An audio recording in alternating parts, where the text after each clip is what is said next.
Centaurworld is a new Netflix animated series. This was something else.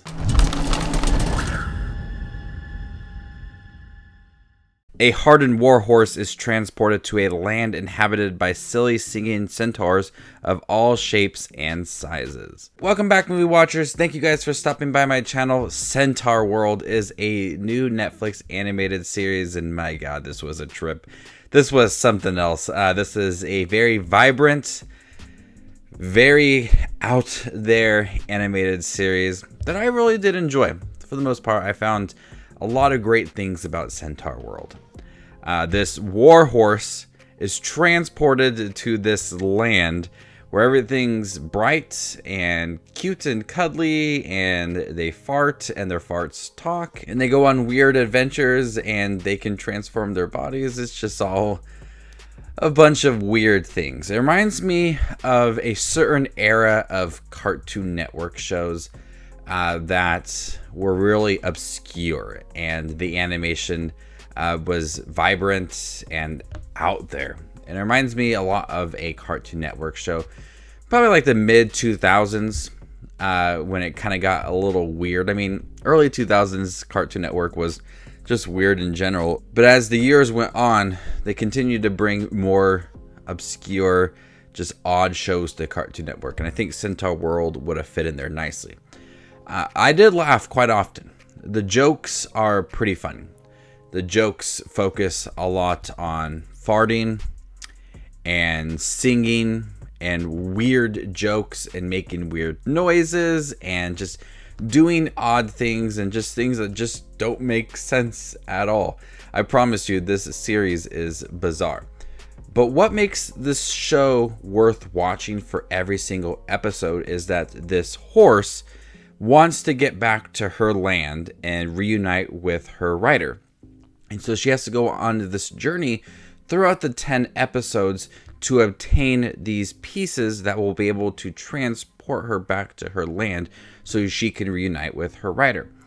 And she feels really out of place. All of the characters are just really odd looking. Some are really big, some are really small. We have odd names for them. They just are really different. And so this horse looks like a horse, and it's transported to this land, and she feels out of place immediately. And as the series goes along, she starts to realize that she doesn't recognize herself anymore. She's been in this new land for quite some time that she's forgot what her rider even looks like.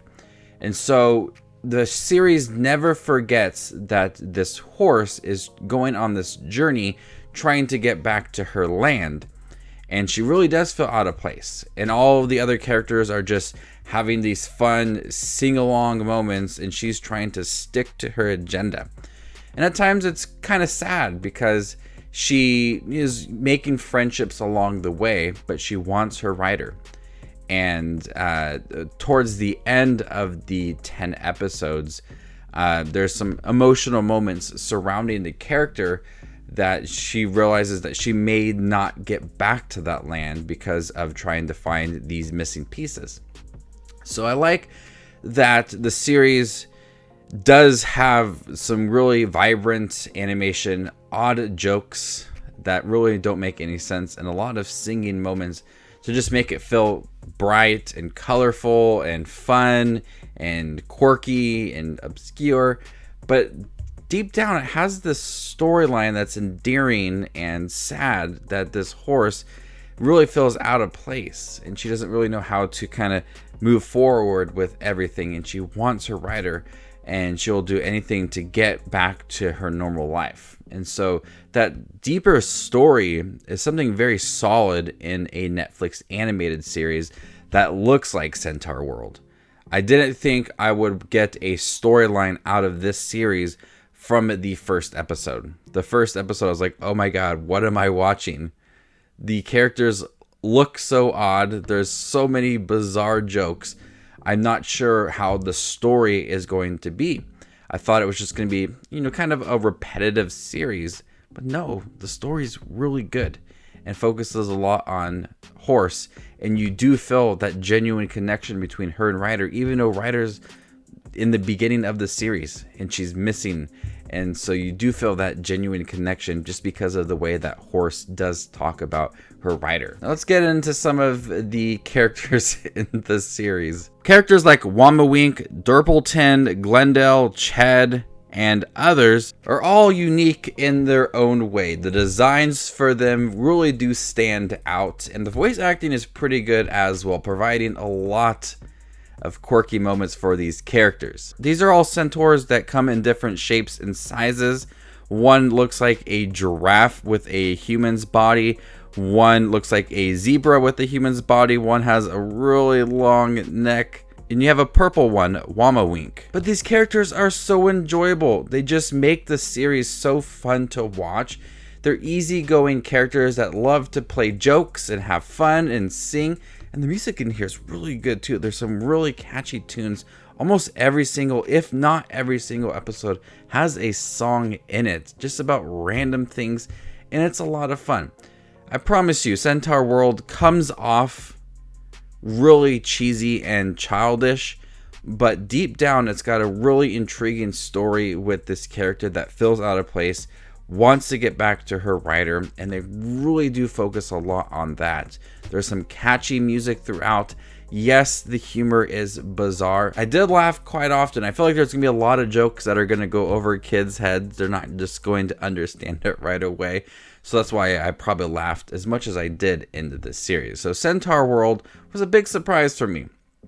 About middle half of the series, it did kind of drag as Horse was trying to find these different pieces to open up a portal to go back to her land.